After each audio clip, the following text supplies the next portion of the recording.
Meus amigos, é aquele dia que a gente só fala noite, porque não tem nada de bom.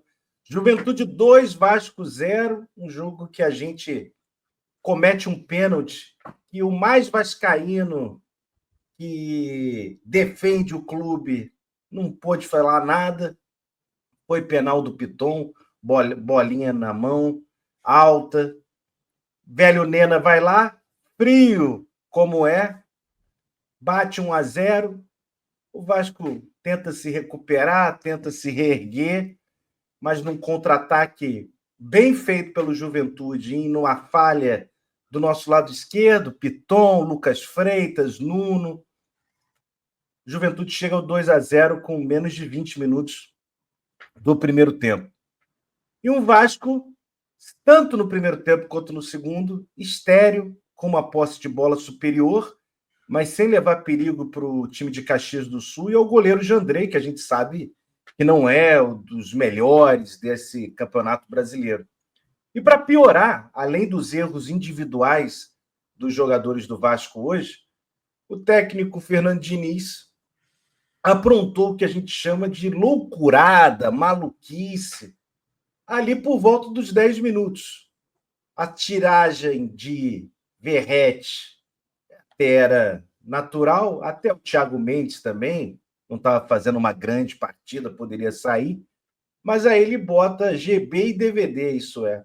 Muda a estrutura do time, um time que já estava com dificuldades para criar lances de perigo. E resulta depois na saída do Lucas Freitas, talvez o pior em campo, vamos discutir isso no Ibo Vasco hoje. Olha, e tem concorrência, hein? Tem concorrência. A pardalzada, presepada, o Zenon dizendo aqui, o Cláudio Júnior, de Fernando Diniz, aí vai de ralo, Vitor Luiz entra na zaga, Léo Jacó também, já com 40 minutos entra. Então, assim, um Vasco que era um segundo tempo para fazer um abafa, um corre, uma pressão em cima de um Juventude que esteve tranquilo os 90 minutos inteiros. Né? Gustavo, dá para colocar vários culpados na derrota de hoje, uma derrota que o Vasco pouco levou perigo ao time de Caxias do Sul. Boa noite, meu amigo. É noite, né, Danilo? Caramba, minha gente, que banho de água fria, né, cara? Todo vascaíno e todo até, podemos somar o fator Vasco da Gama, que a gente está acostumado nos últimos anos, como tem sido, né? Os lampejos nunca são constantes, né? Tivemos nossos momentos aí nos últimos tempos que o time estava mais engrenado, mas enfim, não é a realidade atual, né? O Vasco é um time inconstante em todo o campeonato. Um lampejo contra o São Paulo, lampejo contra o Fortaleza, um lampejo fantástico e fabuloso contra o Santos. Mas é esse Vasco que a gente tem visto em vários jogos, né? Um time muito frágil na defesa e a gente entrega o jogo termina, a gente desmorona após o segundo gol em pouco tempo. A gente não tinha mais não se encontrava mais em campo e era o início do primeiro tempo, ou seja, o Vasco esteve perdido o tempo todo no jogo, né, cara? Um time que errou muito no ataque também, jogo de muitos erros do Vasco no ataque, muitos erros de Rayan, muitos erros de Nuno Moreira, muitos erros de Felipe Coutinho, Verratti mal tocou na bola, enfim, muitos erros atrás e na frente, né, cara? Um time que não existiu, muita conta desse Vasco, que é essa fragilidade defensiva, que é essas falhas defensivas, é mais uma vez isso acontecendo. A gente tem que lembrar que tem uma falha num lance que já era de perigo do Juventude, aos 20 segundos de jogo, e tem uma falha individual do Piton, né, cara? Não tem como dizer que não é um erro, né? O jogador que tá na área, quando vem cruzamento, sabe que tem que guardar o braço. Não é fácil, porque tem ali o movimento, tudo certo. Não é um erro de, meu Deus, que paçocado. Mas é um erro, pô. A bola pegou direitinho no braço dele ali, que tinha que estar guardado, cara. Não tava. O Vasco já começa mais uma vez com o Piton no início do jogo. A gente lembra da expulsão dele lá na altitude, né?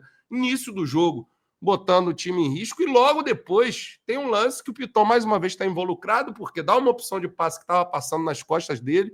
O Lucas Freitas não consegue marcar o cara que era dele, fica sem saber se vai na bola, se vai cobrir o Piton, esquece o cara atrás, o Hugo Moura está de frente para o lance para ver que o facão era óbvio, demora a reagir, o Nuno Moreira, que era quem estava ali na marcação, não cobre bem a bola, Juventude acha um gol, um segundo gol, que desmorona o Vasco logo no início do jogo, né, cara? E aí é fogo, né? Ainda assim, meu amigo Danilo, meus amigos aí, pô, a gente viu, né? O Vasco, pô, vindo do jogo que fez contra o Santos, quando a gente via tentar ainda aquela construção de bola ali entre o primeiro e o segundo gol, principalmente, você via, meu amigo, tem espaço, vai rolar, a gente vai chegar e tudo. Acho que o pé tremendo de alguns jogadores que erraram muito lá na frente hoje não ajudaram durante o primeiro tempo, mas você vai para o segundo tempo imaginando que, porra, contra esse Juventude, cara, que é um time ruim, com 8 desfalques, minha gente, não dá para aceitar.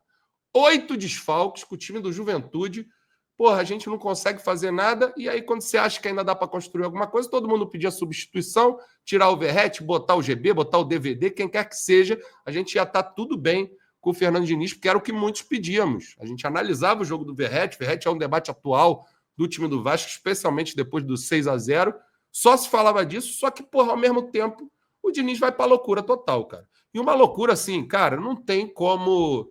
Porra, não tem como não pesar a mão, cara. Muita culpa do Diniz esse segundo tempo totalmente inoperante do Vasco, em que se o Juventude fosse um pouquinho melhor, era uma goleada saindo da Serra Gaúcha, mesmo. O Juventude perde uns 3 gols ali, com direito à paçocada do Jardim, tinha espaço para um time melhor construir mais do que essas 3 chances, e o Vasco faz um péssimo jogo, né? Um péssimo jogo de um segundo tempo absolutamente translocado do Diniz. O que ele faz é uma loucura, cara. Eu comentava durante a transmissão que passei o sábado com meu grande amigo professor Cláudio, que o pessoal do Portal 9 aí há de lembrar de outros tempos, e ele falava, é impressionante como o Diniz é bom, tem boas ideias, é inteligente e tal, não sei o quê, mas ele se sabota, ele se perde. E ele batia nessa tecla, Danilo.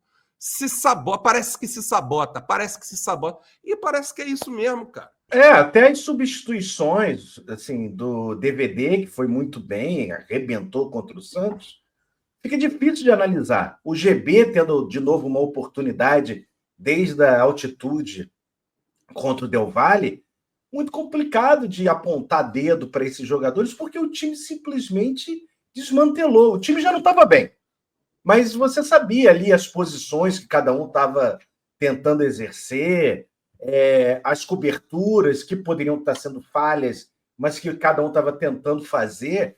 No momento que você tira o volante e bota um atacante, o time tem que estar no minimamente equilibrado. E eu acho que falta muito ao Diniz um equilíbrio nesse trabalho dele no Vasco, né? É um 8,80 para um time que busca sair da zona do rebaixamento, ter um ano tranquilo, fica difícil, porque a questão é, todo mundo queria reverter o placar de 2-0 na virada do primeiro para o segundo tempo. Ele mantém o time por 10 minutos, o mesmo time que vai mal no primeiro tempo, mas ok, quer dar uma força, acha que os erros individuais vão ser superados com a conversa do vestiário. Porém, passados 10 minutos a coisa não andou, você pode falar, bom, ele vai colocar o DVD que arrebentou contra o Santos e talvez tente botar um modelo do time parecido com aquele do Santos, contra o Santos. Mas não. No momento que ele coloca o GB tirando o Thiago Mendes, a coisa complica e bastante.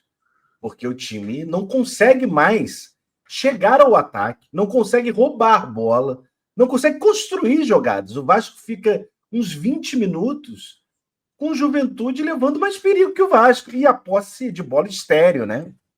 E, ô Danilo, a gente viu, foi muito falado, e ele mesmo falou na coletiva depois, né? Aquele time do Santos, né? Com aquela dinâmica, com, porra, Ryan e DVD super agudos e agressivos pelos lados e tal, e os dois ali, Coutinho e Nuno, uma espécie de falso 9. Nem dá para dizer falso 9, porque nem pisavam tanta área, nem em nenhum momento eram 9, né? Mas atuando ali pelo meio, se aproximando mais da área.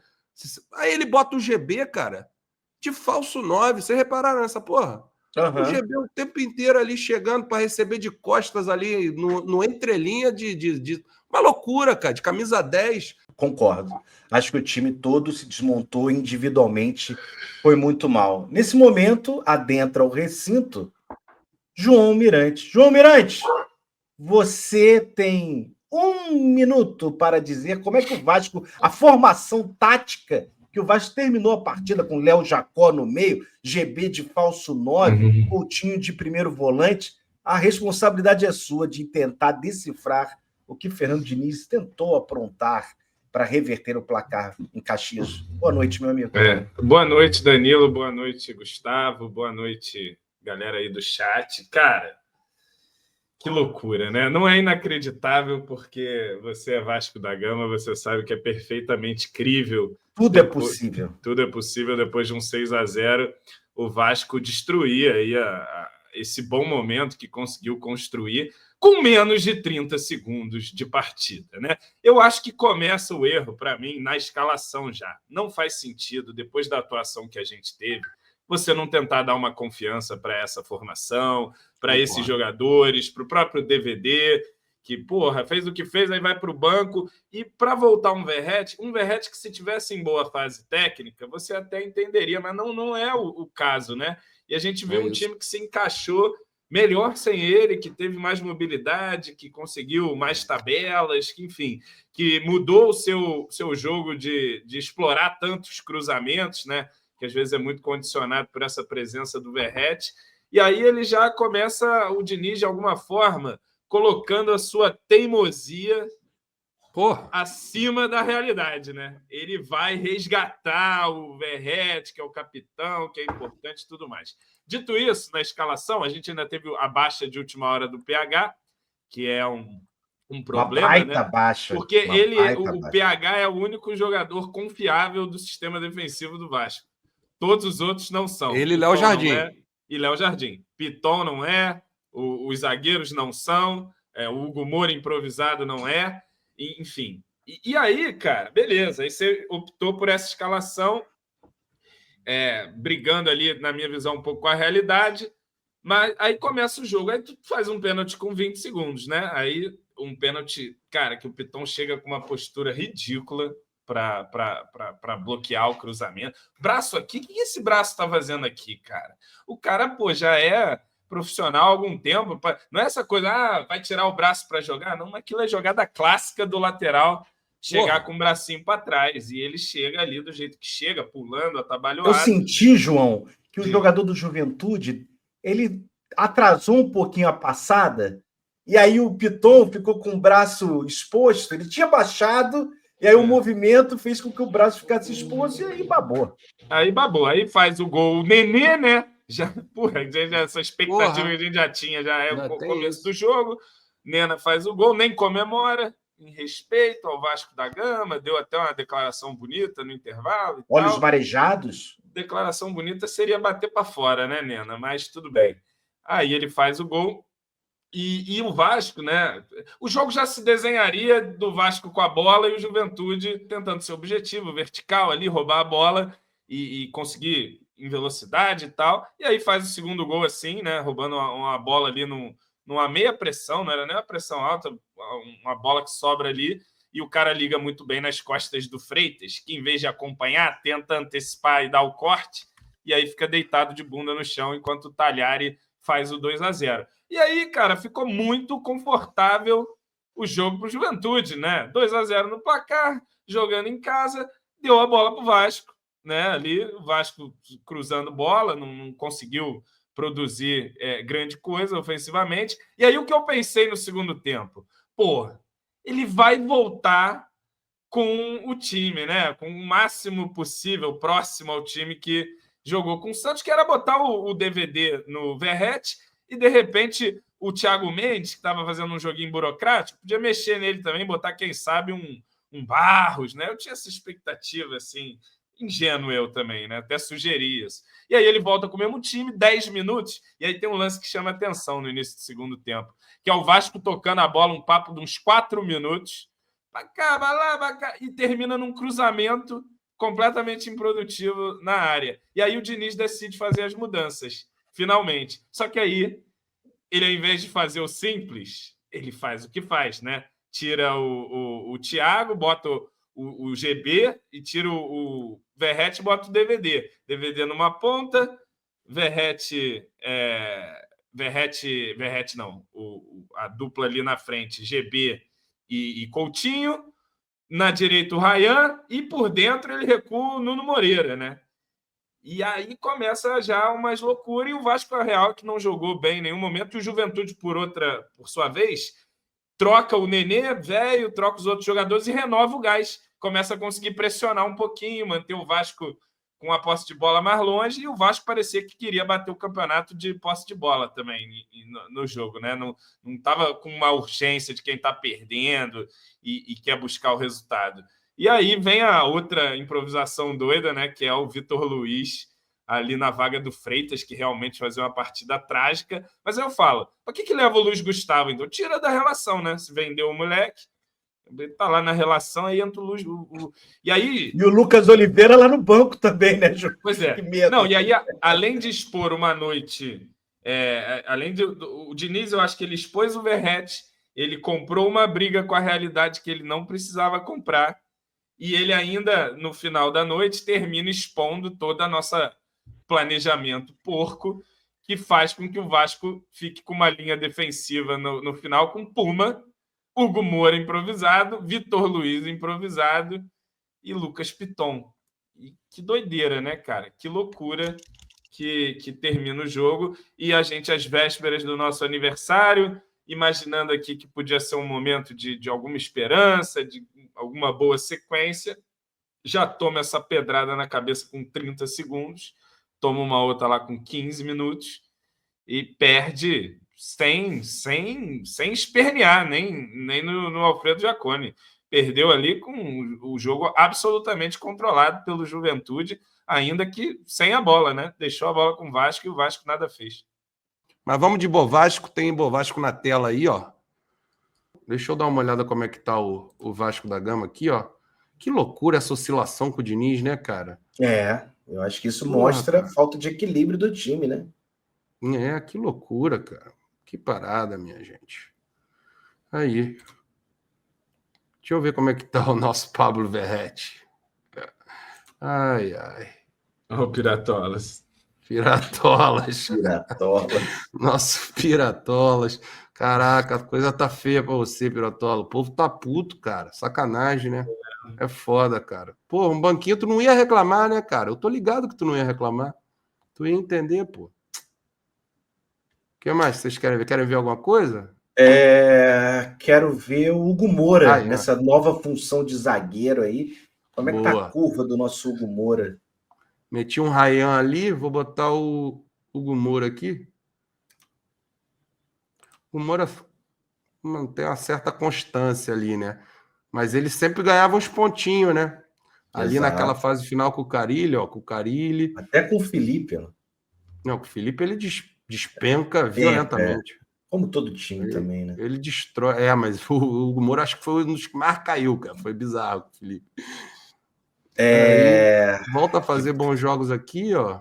Tem um bom jogo. Pô, e agora ele tá sendo sacrificado também, total, né, cara? Isso é uma foda, né? Muito ruim pro Hugo Moura. E pro Vasco, porque a gente perde o melhor volante destruidor.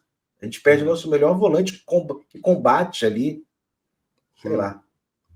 Pô, que parada. Você não ganha muita coisa na zaga e perde no meio, né? Exatamente. Lucas Freitas, o boneco que eu achei o pior em campo hoje. Mas aí, ó, lá embaixo. Ó. Lá embaixo. Esse é o nosso melhor zagueiro. Como é que pode isso, gente? Coutinho ainda acima da média do time, ó. Nuno Moreira ainda se mantendo lá na frente. Posso pedir o TM, primeiro jogo dele como titular hoje? Tá embaixo do Coutinho. Isso. Olha o TM aí. Enfim, esse foi o Bovasco, minha galera. Meus amigos, muito obrigado pela companhia. Uma jornada que começou 5 horas da tarde, são 11 horas da noite. Obrigado pelo carinho. Amanhã é aniversário do Vascão, festa aqui com a live especial com o apoio do Grupo Viriato. Contamos com a presença de todos vocês. Bom descanso, boa noite para todo mundo. Valeu, João, valeu, Gustavo. Beijo, beijo. Tchau, tchau.